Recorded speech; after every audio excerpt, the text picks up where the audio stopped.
Is mis colmach numara is ceoltóirí mé tá mé tréis bheith play le ceoil le pí a fad an is trocha blian numar sin.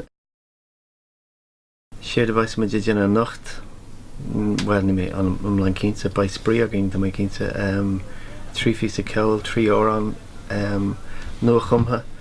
So mar dúirt Paul McCartney you don't work music, you play music. So sin an spruc agus an aim atá in nacht. Sin é an síl.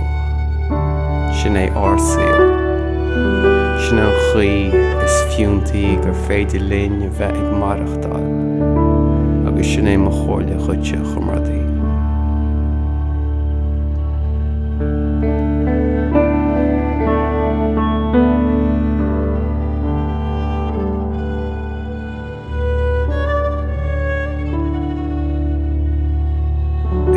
Na gcomhar tháinig sí níor a dua orm agus níor thuig mé cé a bhí ag tarlú chun agus faoin am gur thuigeas an scéal ina iomlán bhí sé roiarnach heacht as an mringlóid sláán.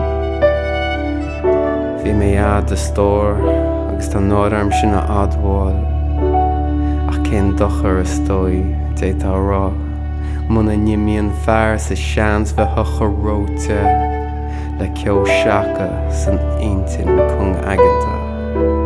Níl anamach seilmid i briste bun de bhróg cé de cheapan tú riamanis a stór. Níl mé an ag cholarrud bew a hastíon ach tá mar sríanta ag cuspóirí amaideach an dain ach ceart man an a rá ach go nionn man na híireachtaí sin chuite.